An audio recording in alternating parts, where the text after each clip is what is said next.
어떤 에피쿠로스와 스토아 철학자들도 바울과 쟁론할세 어떤 사람은 이르되 이 말쟁이가 무슨 말을 하고자 하느냐 하고 어떤 사람은 이르되 이방 신들을 전하는 사람인가 보다 하니 이는 바울이 예수와 부활을 전하기 때문이라.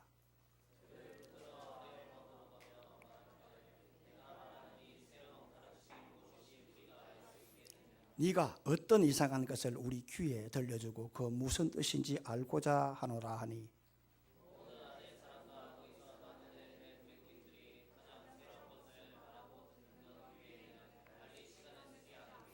바울이 아레오바고 가운데 서서 말하되 아덴 사람들아 너희를 보니 범사에 종교심이 많도다.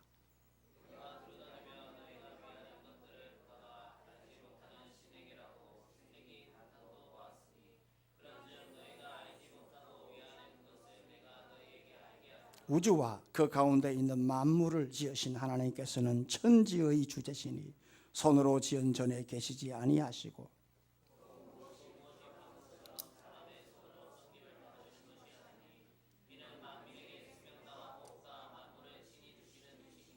인류의 모든 족속을 한 혈통으로 만드사 온 땅에 살게 하시고 그들의 연대를 정하시며 그 주의 경계를 한정하셨으니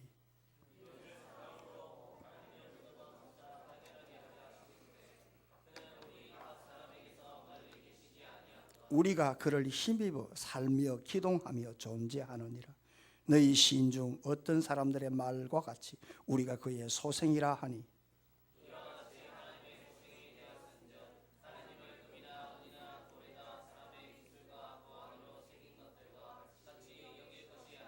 알지 못하던 시대에는 하나님이 간과하셨거니와 이제는 어디든지 사람에게 다 명하사 회개하라 하셨으니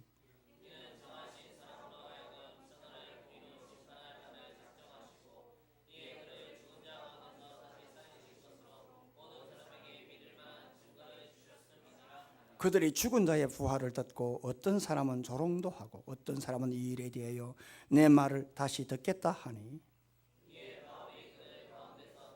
다 같이요 몇 사람이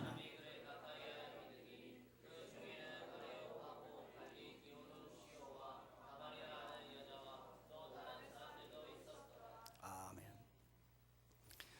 우리나라 최초 선교사인 언더우드 선교사님께서 1885년도 우리나라에 오시기 전에 먼저 인도 선교사로 파송을 받고 준비를 했습니다. 그런데 갑자기 하나님께서 조선으로 가라, 동방에 조용한 저 아침에 나라 조선으로 가라라고 하는 그러한 명령을 받고 우리 조선 땅에 도착했습니다. 그러나 막상 도착했을 때 그 상황은 생각보다 훨씬 더 어려웠습니다. 나라는 나라대로 또 나라 그 구석구석에 우상천지였습니다. 그래서 이 언더우드가 우리나라에 도착하고 난 다음 그 본국에 쓴 편지가 연세대학교 그 교지에 적혀 있는 것을 제가 오래전에 지금 한 20년 전에 간직하고 있는 것을 제가 소개하고자 합니다. 오 주님, 지금은 아무것도 보이지 않습니다. 주님, 메마르고 가난한 땅 태평양을 어떻게 건너왔는지 기적 같습니다. 주께서 붙잡아 뚝 떨어뜨린 듯한 이곳 지금은 아무것도 보이지 않습니다. 보이는 것은 고집스럽게 얼룩진 어둠뿐, 가난과 어둠과 가난 인습에 묶여있는 조선 사람뿐입니다. 그들은 왜 묶여있는지도 고통이라는 것도 모르고 있습니다. 고통을 고통인 줄 모르는 자에게 고통을 벗겨주겠다 하면 의심부터 하고 화를 냅니다. 중략하겠습니다. 이 언더우드 선교사가 우리 한국에 도착했을 때 우리나라는 온통 우상에 매여 있었습니다. 이전에 통영 땅에도 부산에도 우리나라 구석구석에 우상에 매이지 않은 사람 아무도 없었습니다. 그런데 그것도 모르고 그것을 벗겨주겠다고 하면 의심하고 화를 낸 것이 우리나라의 실상이었습니다. 참으로 이 언더우드 선교사가 힘들고 답답했습니다. 더욱이 미 장로교 선교부에서 선교 지원금을 보내주지 않았습니다. 참으로 힘들었습니다. 그러나 그럼에도 불구하고 언더우드 선교사는 하나님만 신뢰했습니다. 자신을 의지하지 않았습니다. 오직 신앙으로, 오직 예수로 하루하루를 버텨나갔습니다.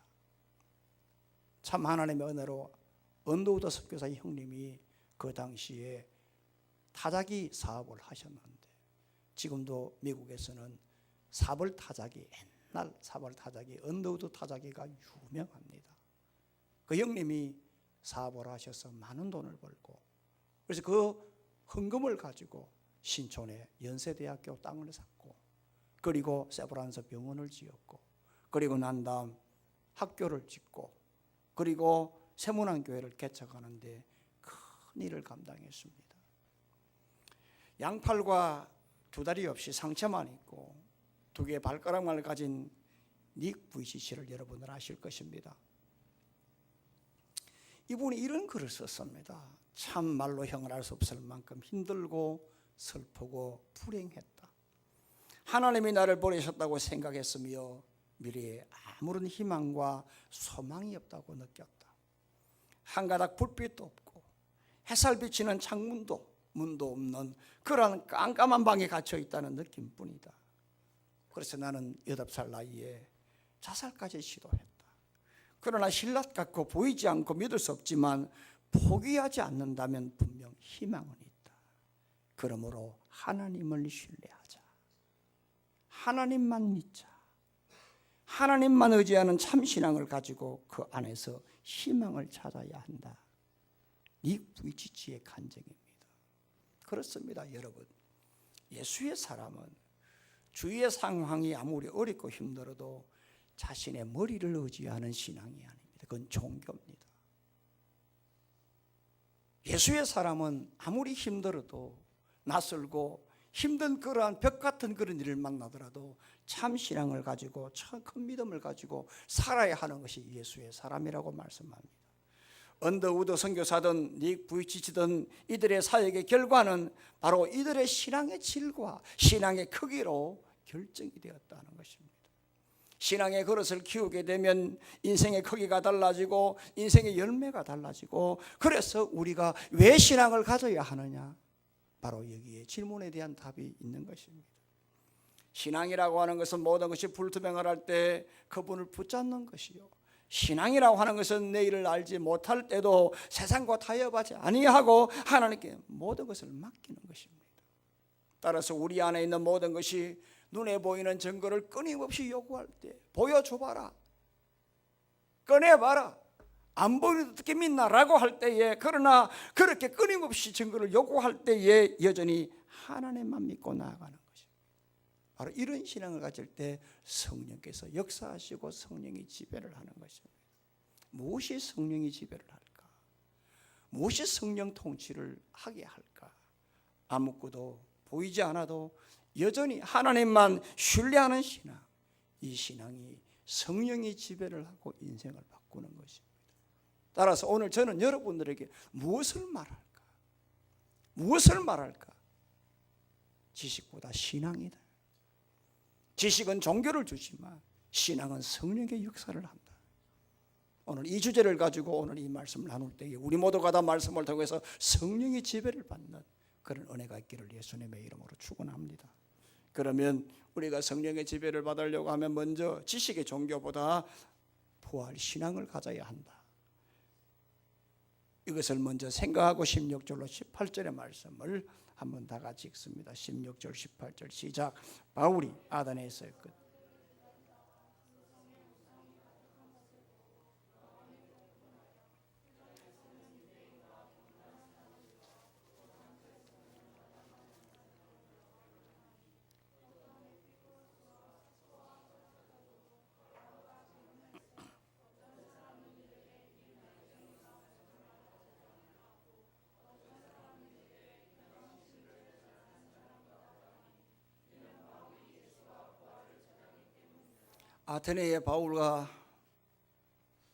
아테네에 바울이 도착했을 때에 베레아에 남겨둔 이 실라와 디모데를 이렇게 기다리면서 바울이 아테네 시내를 돌아보았습니다. 과연 아테네 시내는 참 이렇게 이 철학과 또 역사와 문학의 도시답게 그 아테네는 그 어떤 도시보다 화려했지만 그 도시는 온통 우상천지였습니다. 이것을 보고 바울이 격분했습니다. 우리 같으면 화를 내고 씩씩거리고 흔히 하는 말로 뚜껑에 일려가지고 그것을 깨버리자, 즉 없애버려야 된다 라고 할 수 있겠습니다만, 그러나 사도 바울은 그러지 아니하고 먼저 회당과 장터에서 만나는 사람들마다 날마다 변론했다고 성경은 말씀합니다. 오늘 17절 말씀 보면은 회당에서는 유대인과 경건한 사람들이 있습니다. 회당 안에는 전통 유대인들과 그리고 유대교를 개종한 헬라인들이 있었고, 또 장터, 이건 아고라라 있습니다. 아고라, 여기에서 바로 집회를 하고 자유롭게 토론을 하는 곳이라고 했습니다. 그리고 변론했다라고 했습니다. 변론이라고 하는 것은 디알레고마인데 토론하다, 논쟁하다, 설교하다 하는 뜻을 가지고 있습니다. 그래서 사도 바울은 회당에서 유대인들에게, 또한 유대교로 개종한 이 헬라인들에게, 또한 장터에서는 모인 사람들에게 하나님의 말씀을 설교하고 함께 토론했다고 말씀을 하고 있습니다. 자, 그런데 이렇게 말씀을 전하자 18절에 딱 보니까, 여기 보니까 철학자 에피쿠로스와 스토아 철학자들이 바울과 쟁론할 때에 뭐라고 하느냐, 바울을 보고 말쟁이라고 했습니다. 이 말쟁이란 뜻이 뭐냐 하면 스펠몰로고스인데, 이건 씨를 쪼개는 자입니다. 수다장입니다. 씨를 쪼갠다. 참새가 씨를 쪼갠다. 막 입을 열어서 좀 모아서 막 쪼개는 거예요. 그러니까 한 말을 가지고 막 쪼개는 거 있잖아요, 수다쟁이. 이게 스펠몰로고스의 뜻입니다. 말쟁이란 뜻입니다. 그러니까 바울이 복음을 전하는데 이 사람들은, 이 스토아 철학자들은 뭐라고 하느냐, 이 사람 수다쟁이다, 아주 희한하게 이렇게 폄훼를 했습니다. 그러니까 아주 하류 인생으로 보았던 것입니다. 그리고 난 다음에 뭐라고 하느냐, 또 한 사람들은 뭐라고 하느냐, 이방신들을 전하는 사람이다라고 했습니다. 왜냐하면 자기들은 이런 복음을 처음 들었습니다. 자기들이 이방신을 믿고 자기들이 이방신을 신뢰하는 이런 사람들이, 헬라 사상과 헬라 신에 심취된 이 사람들이 생전전 복음을 들으니까, 예수와 복음을 모르니까, 그리고 십자가의 부활의 그리스도를 모르니까 이방신들을 전하는, 당연히 그런 생각을 할 수밖에 없는 것이죠. 여기에서 우리가 한 가지 좀 알아야 되는 게 뭐냐 하면, 이 에피쿠로스 철학자들은 중심이 뭐냐면 쾌락주의입니다. 철저하게 현세주의입니다. 내세가 없습니다. 철저하게 현세주의자입니다. 그러니까 오늘 잘 먹고 잘 살자, 요즘 말로 하면 웰빙이즘을 가지고 있는, 웰빙주의를 가지고 있는 이러한 사람들이 바로 에피쿠로스 철학자입니다. 또한 이 스토아 학자는 뭐냐, 그 유명한 이성주의자입니다. 지식으로 꽉 찬 사람들. 그러니까 에피쿠로스는 쾌락주의죠, 현실이죠, 내일 없는 것이죠, 내세가 없는 것이죠. 스토아 학자들은 완전하게 지식으로 꽉 찬 겁니다. 내가 배운 것, 이것만이 지상의 선으로 생각하는 사람들이죠. 그러니까 이 사람들에게 있어서는 자기들이 섬기는 신이라고 하지만 그 신은 헬라 신이요, 그건 자기들의 하나의 이점이요, 이념이요, 하나의 종교요. 그러니까 오늘 이 사람들에게는 부활의 예수라는 것을 전혀 모르는 것입니다. 그러니까 이 사람들의 모든 프라이오리티, 우선순위의 최고 앞장서는 건 뭐냐, 지식이었습니다. 지식은 종교를 낳습니다. 그러니까 모든 사상, 말, 행동, 계획, 모든 추진하는 것, 그리고 모든 것이 마스터 플랜의 인생의 모든 것이 다 뭐냐 하면, 이 사람들은 지식을 우선했기 때문에 종교지향적이었습니다. 그러다가 내가 믿는 이러한 종교가 마음에 들지 않으면 또다시 다른 신을 섬기는, 왔다리 갔다리 하는 바로 이것입니다. 그래서 사도 바울은 너희들의 인생에 너희들이 종교를 가진 이러한 이 종교보다, 이 부분보다 더 우선하는 게 뭐냐면 부활의 신앙이다. 우리를 위해 죽으시고 3일 만에 다시 살아나시고 우리 인생을 주장하시고 우리에게 은혜 주시고 성령을 주시고 그리고 우리를 이끌어 가시고 결국 천국으로 인도하시는 그 바로 부활의 예수 그리스도의 능력을 사도 바울이 증거하고 있다는 것입니다. 사도 바울이 어떤 사람이었는가를 여러분들은 대충은 알 것입니다. 바울이 본래 철저한 율법주의자였고 그리고 바리새인이었고 율법으로는 흠이 없는 사람이었죠. 그래서 율법에 반하는 사람이라면 어느 누구든지 간에 처단해야 된다라는 그런 사명에 똘똘 뭉친 사람이었어요.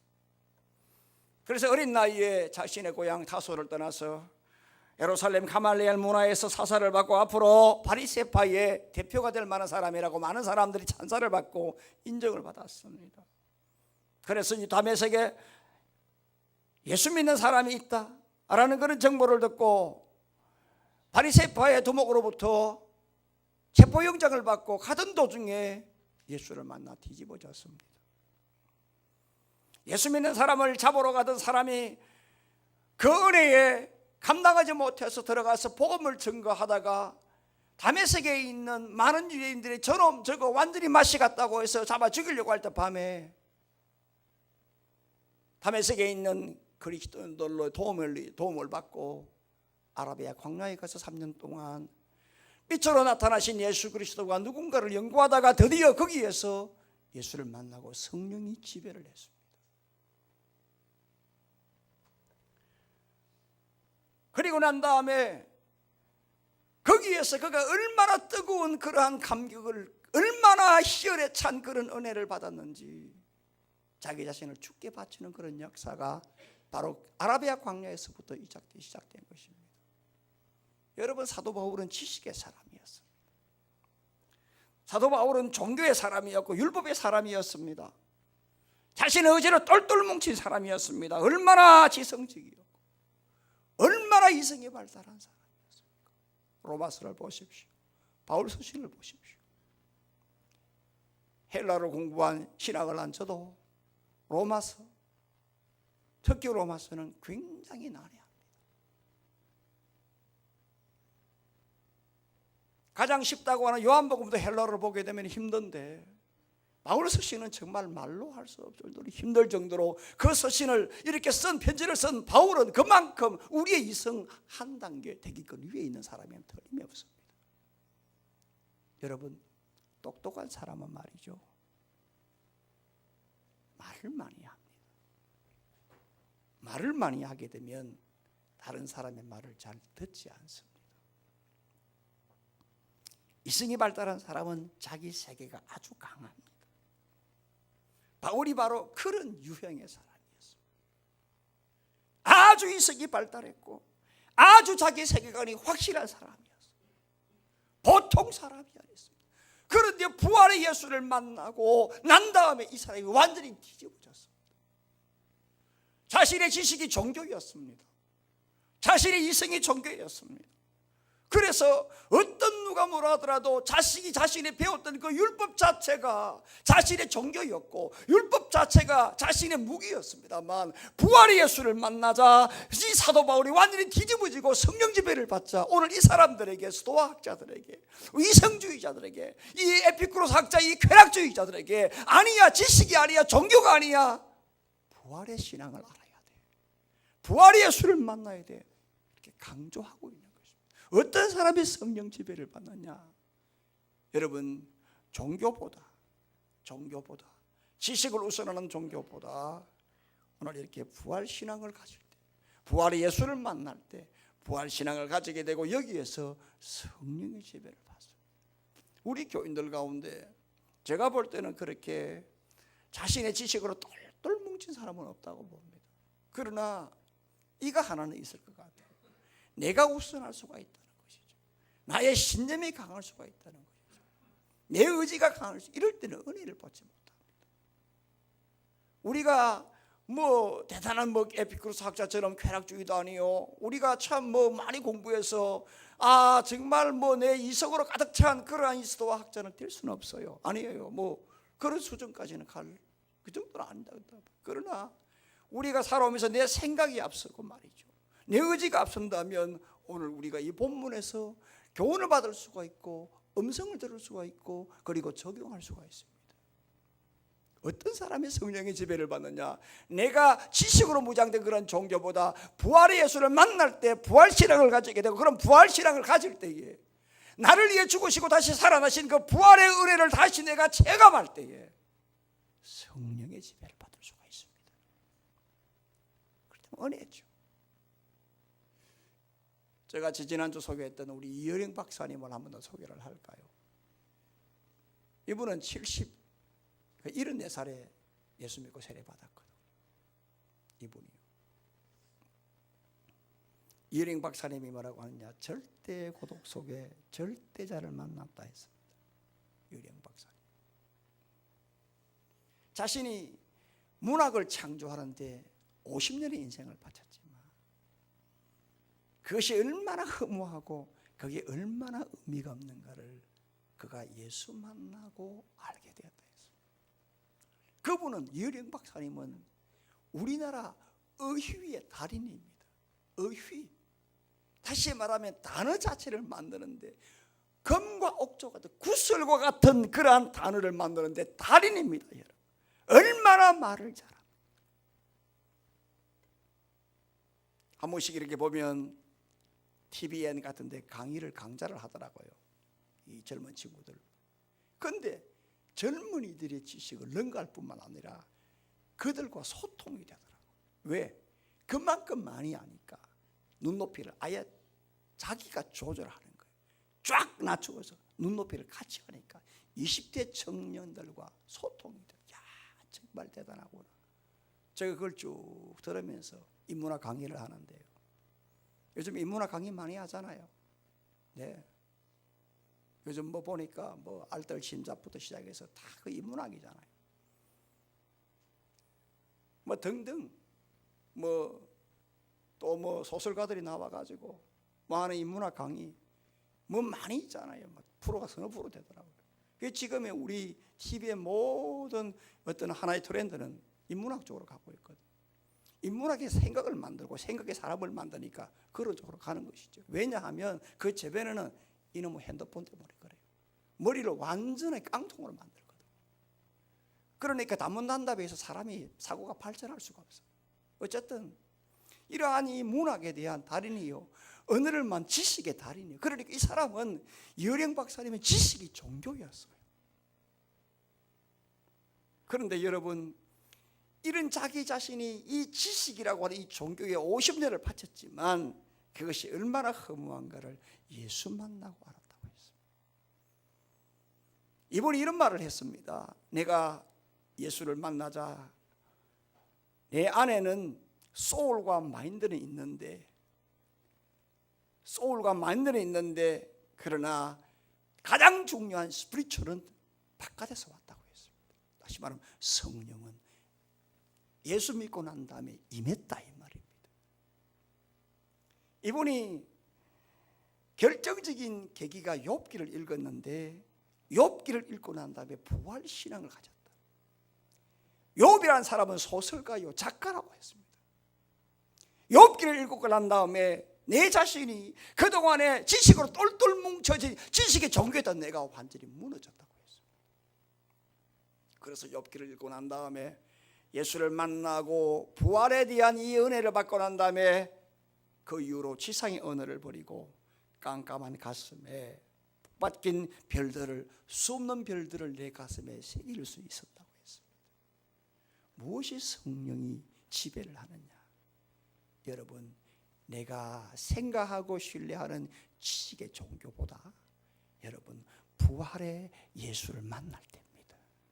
부활의 신앙을 가질 때 성령이 지배한다는 이 놀라운 은혜 받기를 주의 이름으로 축원합니다. 또 한 가지는 종교보다 하나님이 누군가, 먼저 하나님 누군가 알고 믿는 그러한 신앙을 가져야 합니다. 22절로 24절을 다 같이 읽습니다. 시작.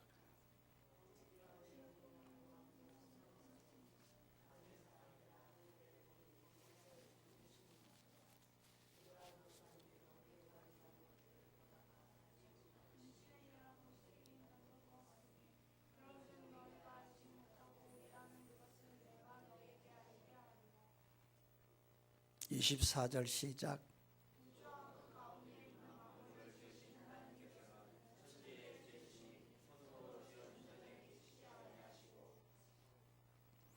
지금 사도 바울이 안식일에는 회당에서 말씀을 전했고요, 평일에는 이 장터에서 예수의 부활을 많은 사람들과 함께 토론을 했습니다. 그런데 어떤 사람은 말쟁이라 했고요, 어떤 사람은 또 다른 철학자들은 이방신을 전한다라고 했습니다. 그래서 19절 말씀 보게 되면은 이후에 오늘 이러한 이 철학자들이, 이 지금 스토아 철학자들이나 에피쿠로 철학자들이 이 바울을 이렇게 붙잡아 가지고 이렇게 어디로 데리고 가느냐 하면 아레오바고로 데리고 갑니다. 이 아레오바고라는 것은 뭐냐 하면 바로 이 지금도 그리스에 있지 않았습니까? 아테네에 있는 이 아크로폴리스 광장 북쪽에 있습니다. 아레오바고는. 그 여기에는 보면 붉은 넓은 바위로 되어 있는데요, 거기서 재판하는 장소요, 그리고 거기는 소위 말하는 법정이었습니다. 거기로 데려갔습니다. 그런데 바울이 거기에 도착해서 22절에 뭐라고 하느냐 하면, 아덴 사람들아 너희를 보니 범사에 종교심이 많도다 했어요. 이 헬라 원어를 그대로 제가 번역을 하면 이것입니다. 내가 보니 여러분들은 모든 면에서 더더욱 종교심이 종교적이다 했습니다. 원어를 그대로 번역하게 되면 다시 말합니다. 내가 보니 여러분들은 모든 면에서 더욱 종교적이다 했어요. 이거 빈말 아니거든요. 제가 아테네를 2번 갔다고 했지 않습니까? 정말 가보면 참 입이 벌어질 정도입니다. 지금도 계속 국고학자들이 발굴을 하잖아요. 지금 아크로폴리스는 지금 계속 발굴하고 있고 보수하고 있지 않습니까? 그러니까 그 매년 가게 되면 재미가 없고요, 거기 가이드들이 이런 말을 하더라고요. 5년에 한 번 정도 오면 딱 좋다고 그래요. 왜냐하면 새로운 것이 계속 발굴이 되니까. 그러니까 이전에 한번 갈 때하고 5년 뒤에 갈 때하고 또 달라요. 새로운 것을 많이 봐요. 그 이전 그 참고를 하고, 그리고 오래되면 또 문을 닫는 경우도 있고. 어쨌든 지금 거기 가게 되면은 정말 종교심이 많을 정도로, 이거 빈말이 아닐 정도로 거기는 참 대단합니다. 그러니까 온통 구석구석에 신전이 있죠, 신당이 있죠, 제단이 있죠, 우상으로 가득한 것입니다. 그런데 바울이 23절에 뭐라고 하느냐 하면, 너희가 유의하는 것을 보다가 내가 두루다니 봤는데 알지 못하는 신에게라고 새긴 단도 보았다 했어. 너희가 알지 못하는 신을 새긴 단도 보았다. 그래서 바울이 말하고 하나 중요한 말을 합니다. 너희가 알지 못하고 위하는 것을 내가 너희에게 알게 하리라 했어요. 이 말이 무슨 말이냐면, 의역을 한번 해봐요. 너희들은 나에게 말쟁이라고 했지, 수다장이라고 했지. 그러나 너희들은 지금 현재로 알지 못하는 신을 지금 새기고 있어. 그러니까 오늘 내가 너희가 알지 못하는 신을 새긴 그 신을 내가 지금 알게 해주겠다, 깨닫게 해주겠다라고 말씀을 하면서 오늘 24절에 뭐라고 하느냐, 너희들이 알지도 못했고 알 수도 없었던 그 신인데, 그 신이 누구냐 하면 바로 만주의 주요 천지의 주제이신 바로 하나님이라고 말씀합니다. 다시 말하게 되면 뭐냐 하면, 오늘 참신이 누구냐라고 하면 바로 천지의 주제인 하나님이라고 했습니다. 제자훈련 하신 분들, 제자훈련 3권 11과 12과 거기 주제권이 나와요. 기억하실지 모르겠지만 주제권이 뭡니까? 주인으로서 권리를 행사할 수 있는, 바로 뭐예요? 권세를 말합니다. 하나님이 우리 인생의 주인으로서 모든 면에서 주인으로서 권리 행사할 수 있는 거예요. 이게 뭐냐 하면 하나님이 누구냐? 만유의 주라고 하는 거예요. 하나님이 어떤 분이냐? 또 뭐라고 하냐? 이 하나님은 바로 손으로 지은 전에 계시지 않는단 말이에요. 우상은 손으로 지은 전에 계시지만 하나님은 온 천지 구석구석에 하나님이 통치하신 하나님이요, 무소부재의 하나님이라고 말씀합니다. 이 하나님을 지금 바울이 지금 종교하면서 이야기를 하면서, 오늘 너희들이 아무리 우상을 많이 세우지만 오늘 우상을 많이 세운다고 해서 너희들이 신앙이 있는 것이 아니라 그건 종교라고 말씀합니다. 이건 뭐냐 하면, 하나님이 어떤 분인가? 하나님은 천지의 주제시다, 우리의 주인이다. 아멘. 하나님은 너희들이 만든 그 성전 안에, 너희들이 그 안에 있는 신전 안에 있는 것이, 하나님은 없는 곳이 없는 무소부재의 하나님이다. 이 하나님을 알아라고 말씀을 합니다. 이 하나님을 믿으라고 말씀을 합니다. 그럴 때에 참된 신앙이 있고 여기에서 성령이 역사한다고 말씀합니다. 어떤 사람이 여러분 성령의 지배를 받나요? 제가 한번 이야기했지 않습니까? 제가 경산에 있을 때 그렇게 하양 쪽으로 우리 작은 놈 픽업할 때 이렇게 가게 되면 항상 기숙사 갈 때 주일 오후에 예배 마치고 이제 주일 오후에 가면 이놈은 완전 우구제상이 돼가지고 뭐 도살장에 끌려가는 뭐처럼 말이죠. 가기 싫어가지고 기숙사가 뭐 형편없잖아요.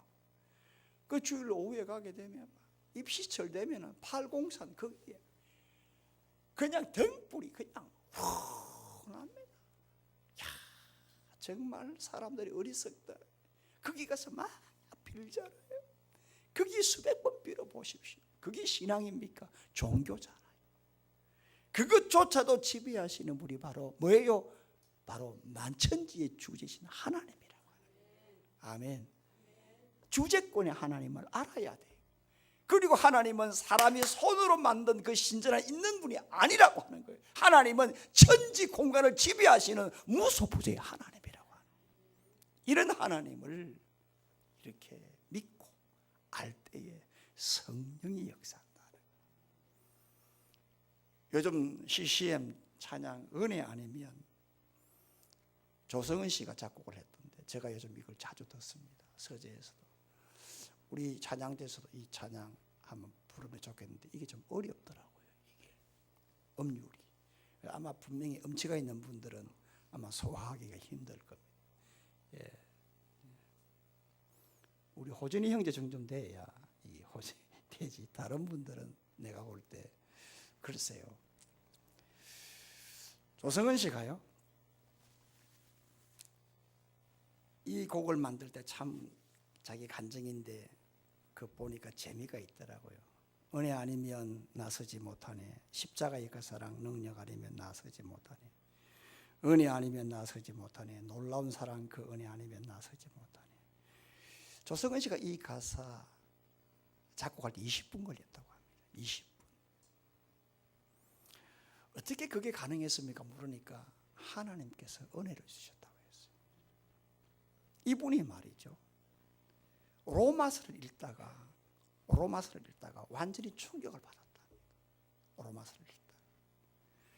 그래서 하나님의 은혜를 너무 절실하게 깨달았다.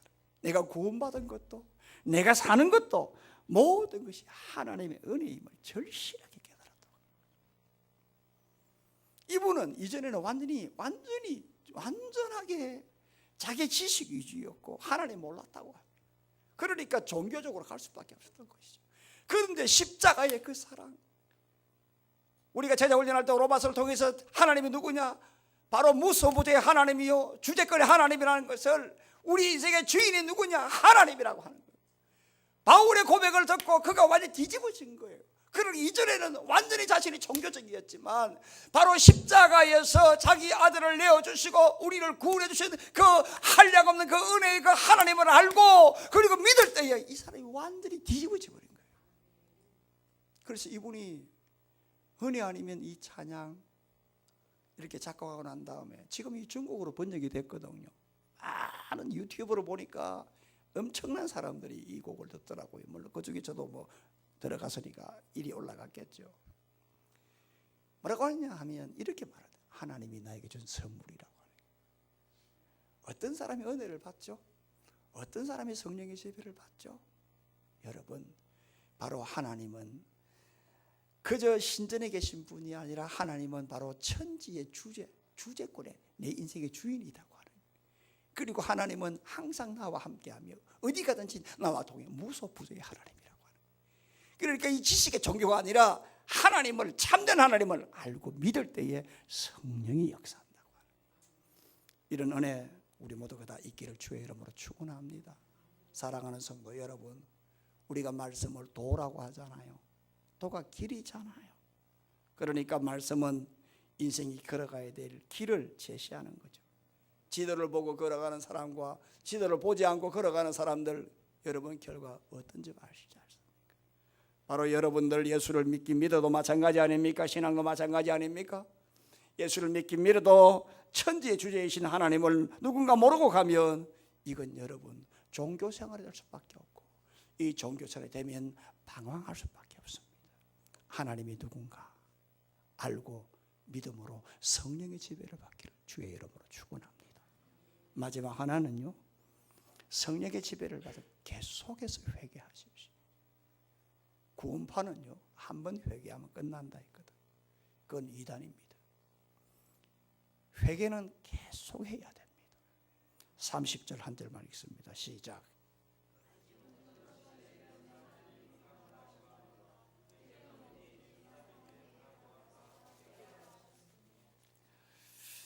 여기에 알지 못하던 시대에는 했습니다. 이건 23절과 연결시켜 보면 알지 못하던 신에게라는 것입니다. 똑같습니다. 하나님은 말이죠, 하나님이 어떤 분이냐, 천지의 주제다 라는 걸 알지 못하는 시대에는 인간들이 우상 숭배하는 것을 하나님이 간과해 줬어요. 간과했어요. 간과란 뭐냐 하면 인간의 죄악을 보고서도 인간의 무지를 허물지 않았다는 얘기입니다. 몰라서 그랬다는 겁니다. 네, 알지 못하던 시대는 몰라서 그랬지. 그런데 지금은 예수 그리스도가 이 땅에 오심으로 말미암아 이제는 알지 못하는 시대가 끝났다고 하는 거예요. 그러니까 이제 예수를 알고 예수를 보여줌에도 불구하고 알지 못한다면 그때부터는 뭐예요? 하나님이 심판하겠다고 하는 거예요. 그러니까 회개하라고 말씀. 그것도 모든 사람이 회개하라고. 회개라고 하는 것은 여러분 메타노에온데요, 이게 돌아서다는 거예요. 그러니까 오늘 이제부터 우상 숭배에서 지식 종교에서 어리석은 자에 돌아서서 오늘 천지의 주제이신 하나님만 알고 믿고 그런 신앙으로 살아라고 하는 거예요. 회개하라고 돌아서라고 말씀하는 거예요. 그런데 여기에 보니까 명하사 30절 보니까 명하사 하셨으니 이게 전부 다 이 바람결로란 말인데요, 이게 시제를 보게 되면 뭐냐, 현재 능동태예요. 내가 몇 번 말했잖아요, 지금 사도행전 강의. 현재 능동태는 뭐죠? 계속 반복하는 행위라고 말씀했어요. 그러니까 회개를 하는데 어떻게 해야 돼요? 항상 회개해야 되고 계속해서 회개해야 돼요. 현재형으로 지금 계속 회개하라고 명령하고 있거든요. 그러니까 회개는 한 번으로 끝나는 게 아니에요. 여러분이 회개를 한자로 보게 되면은 뉘우칠 회, 개선할 개거든요. 그러니까 마음으로 뉘우치고 그리고 난 다음에 돌이켜 개선하는 거예요. 마음으로만 깨닫으면 이게 회에 끝나는 거예요. 회개는 뭐냐 하면 바로 개선까지 가야 되는 거예요. 그러니까 회개라고 하는 것은 뭐냐, 180도 방향 전환하는 거예요. 계속 가는 거예요. 한 번이 아니라 계속될 때까지, 인격이 변화될 때까지 계속 가는 거예요. 돌아설 때까지. 루소는 이런 말을 했습니다. 죄는 부끄러워하라. 그러나 죄를 회개하는 것은 부끄러워하지 말라 했습니다. 그러므로 여러분들 오늘 내 자신의 이성과 지식을 앞세워서 하나님보다 내 자신을 믿고 나간 것을 회개하시고, 끝나는 것이 아니라 한 번으로 끝나는 것이 아니라 개선될 때까지, 나의 인격이 변화될 때까지 계속해서 나아갈 때 성령께서 지배하시는 은혜를 주실 줄로 믿습니다. 저는 오늘 말씀했습니다. 모두의 말씀에서 무엇을 말할까? 무엇을 말할까? 지식보다 신앙을 가지라. 지식은 종교를 주지만 신앙은 성령이 지배를 한다. 오늘 저는 여러분들에게 던진 메시지의 핵심은 뭐냐? 지식보다 신앙이라고 하는 것. 무엇이 성령이 지배를 하게 할까? 지식보다 신앙이다. 이 한 주도 나를 앞세우는 지식이 아니라 하나님이 나의 천지의 주제라고 하는 것. 하나님은 항상 어디에 계시는 무소부재 하나님이라는 것. 이 신앙 가지시고 성령의 지배를 받고 이 한 주 승리하기를 예수님의 이름으로 축원합니다. 살아계신 하나님 아버지, 은혜와 사랑 감사합니다.